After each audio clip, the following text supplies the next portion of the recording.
بہت خاص مہمان سابق سینیٹر مشاہد حسین سید.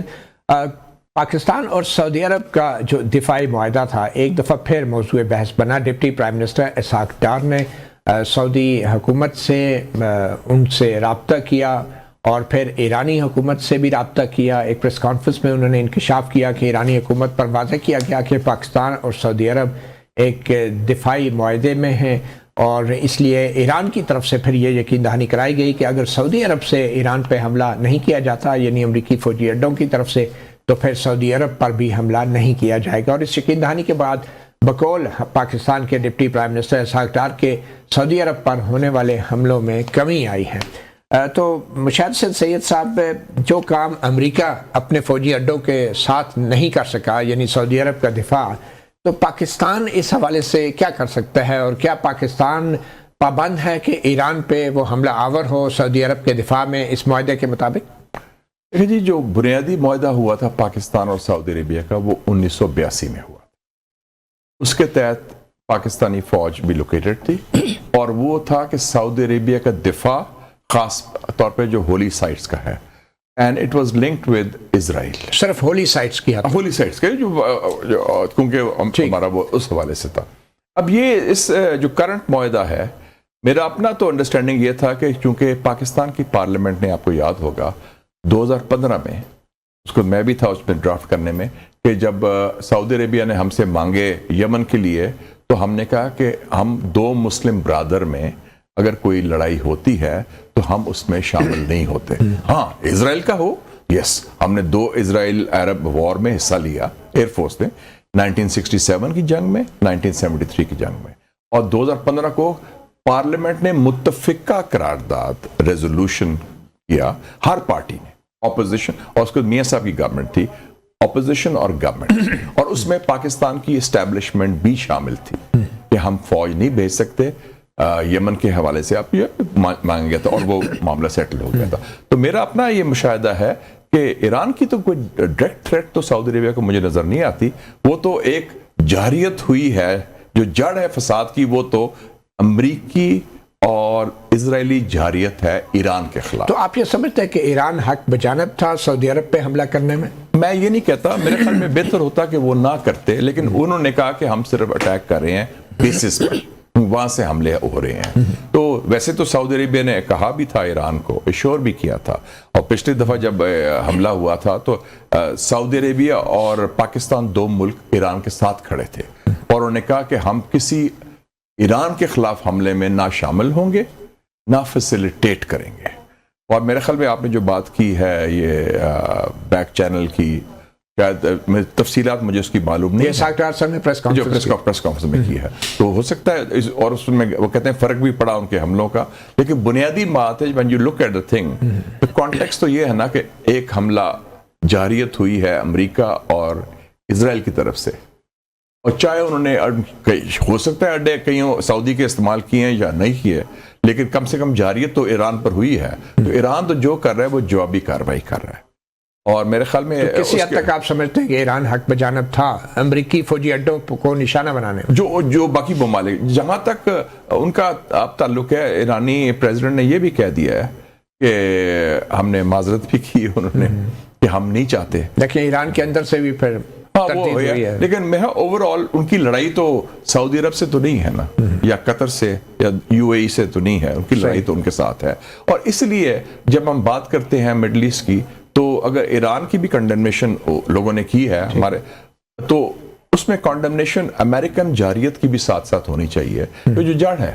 جیسے ہم کیا موقف لیتے ہیں جب ہمیں کہتے ہیں کہ آپ مسالت کریں افغانستان کے ساتھ، تو ہم کہتے ہیں کہ yes we are ready for peaceful negotiations, لیکن پہلے جو جڑ ہے وہ تو ہے TTP یا دہشت گردی جو افغانستان سے پاکستان کے خلاف. اور ہم بھی TTP کے اڈوں کو نشانہ بنانے کا دعویٰ کرتے ہیں. ہم وہی کرتے ہیں. افغان حکومت تو ایرانی موقف بھی جو منطق ہے وہ تو وہی ہے جو پاکستانی لاجک ہے نا. جب ہمیں لوگ کہتے ہیں یہ صلح کریں، میڈیشن کریں، ہم میڈیشن کے لیے تیار ہیں، لیکن جو فساد کی جڑ ہے اس کو تو روکے نا. اچھا، آپ کے خیال میں قطر یا دیگر جو عرب ممالک ہیں، سعودی عرب ہے، ओमान है, ये खुद क्यों नहीं जवाबी हमला कर पा रहे हैं ईरान पे, क्योंकि हमले तो हो रहे हैं उनकी सरजमीन पे। अच्छा, ये आपने ओमान की बात की, मैं उसको जरा मेंशन कर हाँ, दूं। ओमान पे हमले नहीं हो रहे। हाँ, और ओमान के जो फॉरेन मिनिस्टर का बहुत अच्छा बयान आया है, डॉक्टर बदर अल बुसैती, उन्होंने कहा है कि ये जो अमेरिकन हमला है और इजरायली हमला ईरान पर, ये इलीगल है एंड इमोरल है, गैर कानूनी भी है, गैर अखलाकी भी। और उन्होंने ये भी कहा है कि ईरान को भी जो कार्रवाई उन्होंने की है अरब ममालिक के खिलाफ, वो भी गलत है। उन्होंने बड़ा एक असूली मौका बैलेंस्ड और असूली मौका लिया। तो ये अमेरिकी अड्डों को निकाल क्यों नहीं देते अरब ममालिक? मेरे ख्याल में तो isn't it time for that. अगर वो अड्डे मतीउल्लाह जान साहब आपके लिए लाइबिलिटी हो जाए, वो अड्डों की वजह से उस जगह गड़बड़ हो, और वो अड्डे गैंगस्टर जो है इस मिडल ईस्ट का बदमाश नेतन्याहू इस्तेमाल कर रहा है तो थ्रू द अमेरिकन, तो उस अड्डों के आपका तहफ़्फ़ुज़ तो नहीं हो रहा ना, उल्टा आपके लिए खतरा बन गए हैं। तो आप समझते हैं कि अमेरिकी इंतज़ामिया या अमेरिकी सदर ट्रंप संजीदा हैं ईरान में रजीम चेंज के? क्योंकि ईरान में रजीम चेंज हो गई तो फिर तो इन अड्डों की अरब ममालिक में ज़रूरत भी नहीं रहेगी। ये भी बिल्कुल सही। मेरे ख्याल में उनका वो चाहते हैं कि और अड्डे बने उनके। इस वक्त अमेरिका के पास दुनिया में कितने अड्डे हैं? और फिर असला कौन खरीदेगा? 800 अड्डे हैं दुनिया में, और 400 अड्डे हैं एशिया में, जहां हम भी लोकेटेड हैं, पूरे एशिया में आप देख लें। तो वो तो अब ये अड्डों की बात सिर्फ नहीं हो रही, अब उन्होंने ये कहा है कि हम उनका तेल भी लेंगे। सो it's not just रजीम change, it is stealing the oil. ये अगवा तेल है जो है ना, वो अगवा जैसे वेनेजुएला में, एग्जैक्टली वेनेजुएला वाला मॉडल जो है, अब वो अप्लाई करने के बाद, so it's not just about regime. खैर, रजीम चेंज के ऊपर भी ट्रंप ने 4-5 दफा अपना मौकफ तब्दील किया है। पहले दिन कहा था सैटरडे को, जब जंग 28 फरवरी को, इट्स अबाउट रजीम चेंज।